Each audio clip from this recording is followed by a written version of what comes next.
بسم اللہ الرحمن الرحیم۔ السلام علیکم۔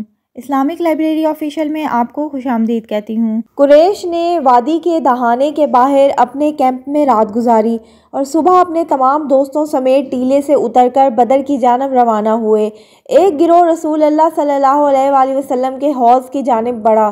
آپ نے فرمایا، انہیں چھوڑ دو، مگر ان میں سے جس نے بھی پانی پیا وہ اس جنگ میں مارا گیا۔ صرف حکیم بن حزام باقی بچا، جو بعد میں مسلمان ہوا اور بہت اچھا مسلمان ہوا۔ اس کا دستور تھا کہ جب بہت پختہ قسم کھانی ہوتی تھی تو کہتا تھا، قسم ہے اس ذات کی جس نے مجھے بدر کے دن سے نجات دی۔ بہرحال جب قریش مطمئن ہو چکے تو انہوں نے مدنی لشکر کی قوت کا اندازہ لگانے کے لیے عمیر بن وہب کو روانہ کیا۔ عمیر نے گھوڑے پر سوار ہو کر لشکر کا چکر لگایا، پھر واپس جا کر بولا، کچھ کم یا کچھ زیادہ 300 آدمی ہیں، لیکن ذرا ٹھہرو، میں دیکھ لوں ان کی کوئی کمین گاہ تو نہیں۔ اس کے بعد وہ وادی میں گھوڑا دوڑاتا ہوا دور تک نکل گیا، لیکن اسے کچھ دکھائی نہ پڑا۔ چنانچہ اس نے واپس جا کر کہا، میں نے کچھ پایا تو نہیں، لیکن اے قریش کے لوگوں، میں نے بلائیں دیکھی ہیں جو موت کو لادے ہوئے ہیں۔ یثرب کے اونٹ اپنے اوپر خالص موت سوار کیے ہوئے ہیں۔ خدا کی قسم میں سمجھتا ہوں کہ ان کا کوئی آدمی تمہارے آدمی کو قتل کیے بغیر قتل نہ ہوگا، اور اگر تمہارے خاص افراد کو انہوں نے مار لیا تو اس کے بعد جینے کا مزہ ہی کیا ہے؟ اس لیے ذرا اچھی طرح سوچ سمجھ لو۔ اس موقع پر ابو جہل کے خلاف جو مارکہ رائی پر تلا ہوا تھا، ایک اور جھگڑا اٹھ کھڑا ہوا، جس میں مطالبہ کیا گیا کہ جنگ کے بغیر مکہ واپس جائیں۔ چنانچہ حکیم بن حزام نے لوگوں کے درمیان دوڑ دھوپ شروع کر دی۔ وہ عتبہ بن ربیعہ کے پاس آیا اور بولا، آپ قریش کے بڑے آدمی اور واجب الاطاعت سردار ہیں، پھر آپ کیوں نہ ایک اچھا کام کر جائیں جس کے سبب آپ کا ذکر ہمیشہ بھلائی سے ہوتا رہے؟ عتبہ نے کہا، حکیم، وہ کون سا کام ہے؟ اس نے کہا، آپ لوگوں کو واپس لے جائیں اور اپنے حلیف عمرو بن حضرمی کا معاملہ جو نخلا میں مارا گیا تھا اپنے ذمے لے لیں۔ عتبہ نے کہا، مجھے منظور ہے، تم میری طرف سے اس کی ضمانت لو، وہ میرا حلیف ہے، میں اس کی دیت کا بھی ذمہ دار ہوں اور اس کا جو مال ضائع ہوا اس کا بھی۔ اس کے بعد عتبہ بن ربیعہ نے کھڑے ہو کر تقریر کی اور کہا، قریش کے لوگوں، تم لوگ محمد صلی اللہ علیہ وآلہ وسلم اور ان کے ساتھیوں سے لڑ کر کوئی کارنامہ انجام نہ دو گے۔ خدا کی قسم اگر تم نے انہیں مار لیا تو صرف ایسے ہی چہرے دکھائی پڑیں گے جنہیں دیکھنا پسند نہ ہوگا، کیونکہ آدمی نے اپنے چچیرے بھائی کو یا خالہ زاد بھائی کو اپنے ہی کنبے قبیلے کے کسی آدمی کو قتل کیا ہوگا۔ اس لیے واپس چلے جاؤ اور محمد صلی اللہ علیہ وآلہ وسلم اور سارے عرب سے کنارہ کش ہو جاؤ۔ اگر عرب نے انہیں مار لیا تو یہ وہی چیز ہوگی جسے تم چاہتے ہو، اگر دوسری صورت پیش آئی تو محمد صلی اللہ علیہ وآلہ وسلم تمہیں اس حالت میں پائیں گے کہ تم نے جو سلوک ان سے کرنا چاہا تھا اسے کیا نہ تھا۔ ادھر حکیم بن حزام ابو جہل کے پاس پہنچا تو ابو جہل اپنی زرہ درست کر رہا تھا۔ حکیم نے کہا، مجھے عتبہ نے تمہارے پاس یہ پیغام دے کر بھیجا ہے۔ ابو جہل، خدا کی قسم، محمد صلی اللہ علیہ وآلہ وسلم اور اس کے ساتھیوں کو دیکھ کر عتبہ کا سینہ سوج آیا ہے۔ نہیں، ہرگز نہیں، باخدا ہم واپس نہ ہوں گے یہاں تک کہ اللہ ہمارے اور محمد صلی اللہ علیہ وآلہ وسلم کے درمیان فیصلہ فرما دے۔ عتبہ نے جو کچھ کہا ہے محض اس لیے کہا کہ وہ محمد صلی اللہ علیہ وآلہ وسلم اور اس کے ساتھیوں کو اونٹ خور سمجھتا ہے، اور خود عتبہ کا بیٹا بھی انہی کے درمیان ہے، اس لیے وہ تمہیں ان سے ڈراتا ہے۔ عتبہ کے صاحبزادے ابو حذیفہ قدیم الاسلام تھے اور ہجرت کر کے مدینہ تشریف لا چکے تھے۔ عتبہ کو جب پتہ چلا کہ ابو جہل کہتا ہے، خدا کی قسم عتبہ کا سینہ سوج آیا ہے۔ بہرحال جب مشرکین کا لشکر نمودار ہوا اور دونوں فوجیں ایک دوسرے کو دکھائی دینے لگیں تو رسول اللہ صلی اللہ علیہ وآلہ وسلم نے فرمایا، اے اللہ، یہ قریش ہیں جو اپنے پورے غرور و تکبر کے ساتھ تیری مخالفت کرتے ہوئے اور تیرے رسول کو جھٹلاتے ہوئے آ گئے ہیں۔ اے اللہ، تیری مدد جس کا تو نے وعدہ کیا ہے۔ نیز رسول اللہ صلی اللہ علیہ وآلہ وسلم نے عتبہ بن ربیعہ کو اس کے ایک سرخ اونٹ پر دیکھ کر فرمایا، اگر قوم میں سے کسی کے پاس خیر ہے تو سرخ اونٹ والے کے پاس ہے، اگر لوگوں نے اس کی بات مان لی تو صحیح راہ پائیں گے۔ اس موقع پر رسول اللہ صلی اللہ علیہ وآلہ وسلم نے مسلمانوں کی صفیں درست فرمائیں۔ صف کی درستگی کے دوران ایک عجیب واقعہ پیش آیا۔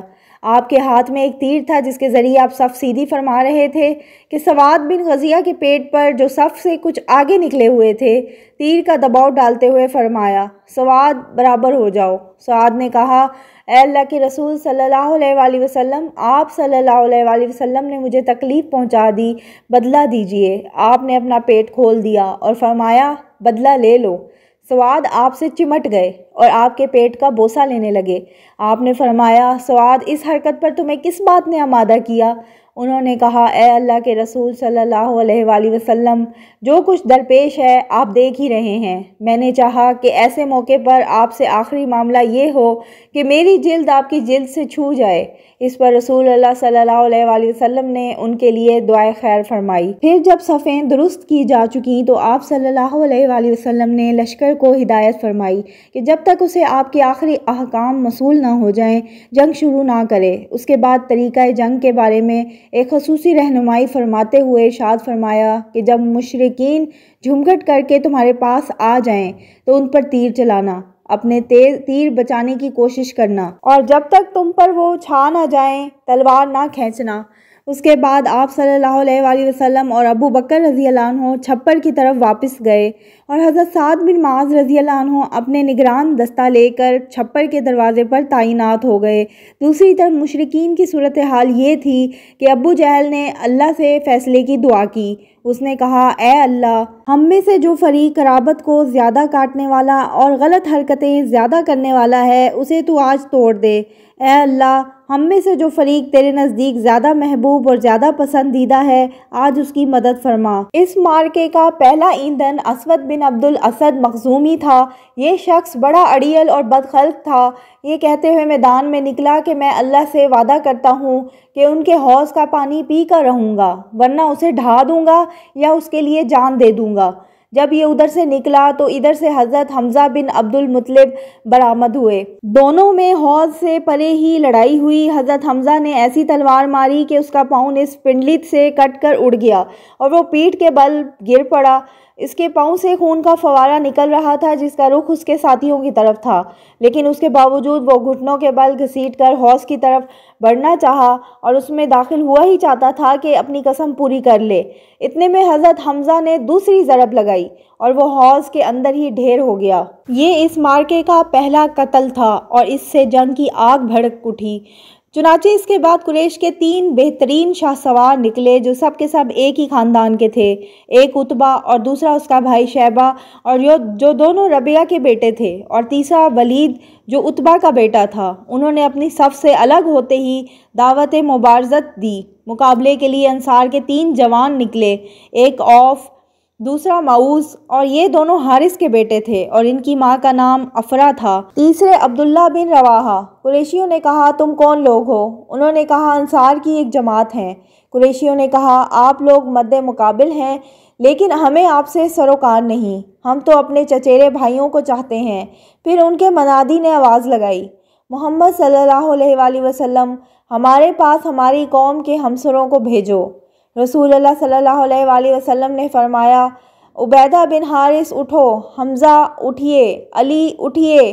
جب یہ لوگ اٹھے اور قریشیوں کے قریب پہنچے تو انہوں نے پوچھا، آپ کون لوگ ہیں؟ انہوں نے اپنا تعارف کرایا۔ قریشیوں نے کہا، آپ لوگ مد مقابل ہیں۔ اس کے بعد معرکہ رائی ہوئی۔ حضرت عبیدہ نے جو سب سے معمر تھے عتبہ بن ربیعہ سے مقابلہ کیا، حضرت حمزہ نے شیبہ سے اور حضرت علی نے ولید سے۔ حضرت حمزہ اور حضرت علی نے تو اپنے اپنے مقابل کو جھٹ مار لیا، لیکن حضرت عبیدہ اور ان کے مد مقابل کے درمیان ایک ایک وار کا تبادلہ ہوا اور دونوں میں سے ہر ایک نے دوسرے کو گہرا زخم لگایا۔ اتنے میں حضرت علی اور حضرت حمزہ اپنے اپنے شکار سے فارغ ہو کر آ گئے۔